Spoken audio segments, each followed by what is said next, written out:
చర్చలోకి తిరిగి స్వాగతం. ప్రభాకర్ చౌదరి గారు, అసలు పార్టీ పెడతాము రాజకీయాల్లోకి వస్తాము అని ప్రకటన చేసినప్పుడు వెనకాల ఉన్నటువంటి బొమ్మలు మహాత్మా ఫూలే, అంబేద్కర్, మదర్ తెరీసా, గాంధీ, ఇదే ఒక పెద్ద విప్లవాత్మకమైనటువంటి ఒక సందేశం పంపిందని పద్మారావు గారు అంటున్నారు. ముఖ్యంగా మదర్ తెరీసా గానీ, జ్యోతిరావు గారు, పూలే ఇలాంటి ఎంతో మంది వ్యక్తులు, అంబేద్కర్ ఇలాంటి వాళ్ళని ప్రతి రాజకీయ పార్టీ కూడా వాడుకుంటూ ఉంది. దాంట్లో అసలు సామాజిక న్యాయం అనేది ఒక ఫార్ములా ఏదో కొత్తగా ప్రజారాజ్యం పార్టీ కనిపెట్టినట్టు అనేటువంటి విధానం అనేది సరైనది కాదు. ఎందుకంటే 1923లో తెలుగుదేశం పార్టీ ఎన్టీఆర్ వచ్చినప్పుడు సామాజిక విప్లవం వచ్చింది. ఆ రోజు అణగారిన వర్గాలు చాలా మంది కూడా అధికారంలోకి రావడం జరిగింది. అంతేందుకు కాంగ్రెస్ పార్టీ కానీ, భారతీయ జనతా పార్టీ కానీ, తెలుగుదేశం కానీ అనేక పార్టీలు లోక్సభ స్పీకర్లు ఇప్పటి వరకు ఉన్నటువంటి తెలుగుదేశం, కాంగ్రెస్ తెలుగుదేశం దీన్ని సవాల్ చేయలేదు. ప్రజారాజ్యం సవాల్ చేసి అధికారం మాదే అనేటువంటి విధానంతో పోయారు. అంటే వాళ్ళు నాగేశ్వరరావు గారు చెప్పారు, అవినీతిని సవాలు చేసింది. ఈ రెండు సామాజిక వర్గాలు ఈనాడు రాజకీయ అధికారం అనుభవిస్తున్నాయి అనేదాన్ని సవాల్ చేసింది. ఆ రెండు సామాజిక వర్గాలు, ఆ పార్టీకి ఒక సామాజిక వర్గం, మరో పార్టీకి ఒక సామాజిక వర్గం, ఈ పార్టీకి మరో సామాజిక వర్గం అనేటువంటి అభిప్రాయం కూడా జనంలో వచ్చింది. దీంట్లో అవినీతి గురించి పద్మారావు గారు చెప్పారు.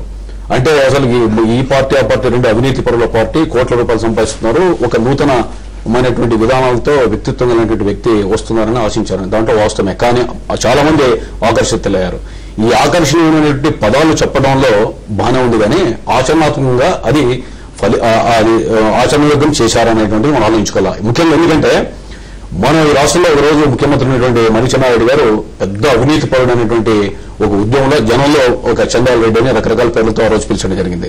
మరి అదేవిధంగా మిగిలిన అనేకమైన ముఖ్యమంత్రులు కూడా అవినీతి అభియోగాలు కూడా రావడం జరిగింది. కానీ రాజకీయ పార్టీ ఆవిర్భావానికి మునిపే అంటే అవినీతిమైనటువంటి పద్ధతిలో సీట్ల కేటాయింపులు, అంటే డబ్బు ఉన్నటువంటి వాళ్ళకే సీట్లు, సామాజిక న్యాయంలో అణగారిన వర్గాలకి మనం ఏమైనా అభ్యర్థిత్వం ఇచ్చి వాళ్ళని ఖరారు చేశారా? ఈయన చెప్పారు.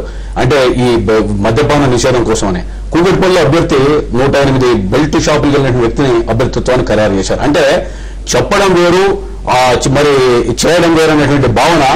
కానీ ప్రభాకర్ చౌదరి గారు, తుపాకులు మునిమ్మ అనేటటువంటి ఒక గిరిజన స్త్రీకి ఒక జనరల్ సీట్లో టికెట్ ఇచ్చారు. శాసనసభకి, చట్టసభలకి అటువంటి వారిని పంపిస్తామని చెప్పారు. అంటే తుపాకుల మినిమ గారికి ఇస్తామని చెప్పి అనౌన్స్ చేశారు కాబట్టి అనౌన్స్ చేశారు, ఇచ్చారు. కానీ వేరే రాజకీయ పార్టీలు మొదలై ఎన్నికల్లో ఆమెకు ఏమైనా సహాయ సహకారాలు అందించారు? కారుకి పెట్రోల్ లేకుండా, అంతేందుకంటే పద్మారావు గారు కూడా అభ్యర్థిగా కంటెస్ట్ చేస్తే ఆయన కోసం ఎన్నిసార్లు పార్టీ యంత్రాంగం కానీ, అధినాయకత్వం కానీ ప్రయత్నం చేసింది. ధర్మవరంలో సామాజిక న్యాయం గురించి చెప్తున్నారు, రోడ్ షో నిర్వహించారు. చిరంజీవి గారి ప్రోగ్రామ్ అంతా కూడా మేమే ఏర్పాటు చేశాం, భూమానాగర్ రెడ్డి గారు మేమంతా కలిసి. ఆ జిల్లాలో ధర్మవరంలో నేత కార్మికులకే టికెట్ అని చెప్పి అనౌన్స్ చేశారు. చేస్తే తర్వాత ఏమైంది, మేము చిరంజీవి గారిని అందరినీ అడిగాం నేత కార్మికులు ఇమ్మంటే ఒక అగ్రకులాలకు సంబంధించినటువంటి సదాశివరెడ్డి గారిని తీసుకొచ్చి అభ్యర్థిగా చేస్తామని చెప్పారు. కారణం ఏంటి అంటే ఈ ఫిలిం డిస్ట్రిబ్యూటర్ ఉన్నటువంటి ట్యాగూరు మధుసూదన్ రెడ్డి గారు నాతోనే చెప్పాడు, లేదు అక్కడ దివోదర్ రెడ్డి కాంగ్రెస్ పార్టీ నేత గెలిపించుకుంటానంటున్నాడు, అక్కడ ఉన్నటువంటి స్థానిక కాంగ్రెస్ ఎమ్మెల్యేకి ఆయనకి పడదు కాబట్టి వాళ్ళు ఆర్థిక సహకారం కూడా అందజేస్తామన్నారు, గెలిపించుకుంటాం. అంటే ఇవన్నీ కూడా పార్టీలో చర్చగా పెడితే అసలు ఎవరు పార్టీ అభ్యర్థుల్ని ఖరారు చేస్తున్నారు?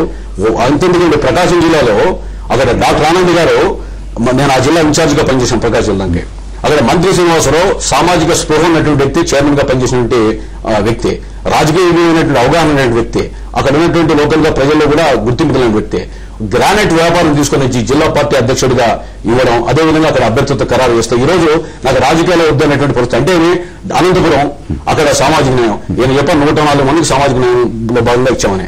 ఎవరికి ఇచ్చారు? అనంతపురంలో అగ్రకులానికి ఇచ్చి మన లిస్టులో బీసీగా చెప్పితే ఆ బీసీ అవునా ఆ కాదా అనేటువంటి ఆలోచన, ఆ విశ్లేషణ కూడా మేధావులు కానీ ఇతర రాజకీయ పార్టీలు కానీ దాని మీద లోతుగా విశ్లేషించిన అవసరం కూడా ఉంది. నాగేశ్వర గారు, అంటే చెప్పినట్టు మంచి నినాదాలు ఇందాక పద్మరావు గారు చెప్పినట్టుగా ఉన్నటువంటి స్టేటస్ కోని ఛాలెంజ్ చేసింది, ప్రశ్నించింది. అది జనంలోకి ఎంతవరకు వెళ్ళింది, ఎందుకు వెళ్ళలేకపోయింది? ఒకటి నిజం, ప్రజారాజ్యం ఖచ్చితంగా రెండు సామాజిక వర్గాల కింద రాజకీయ అధికారం విడిపోయిందనే వాదన కొంతమేరకు వెళ్ళింది. అందుకే మీరు గమనించిన ప్రజారాజ్యానికి వచ్చిన ఓటింగ్ కానీ, ఆ పునాదులు కానీ బడుగు బలహీన వర్గాల నుంచి, దిగువ వర్గాల నుంచి వచ్చింది, అందులో డౌట్ లేదు. కానీ సామాజిక న్యాయం అన్నారు, బహుశా పద్మారావు గారు చెప్పినట్టు చాలా లోతుగా చెప్పే వరకు పద్మారావు లాంటి విద్వత్తులకు అర్థమై సామాన్య జనానికి అర్థం కాకపోవచ్చు. రాజకీయ ప్రభావం అన్నారు, తిరుపతి సభ నిజంగానే ఒక రాజకీయ ప్రభావం, అందులో డౌట్ లేదు.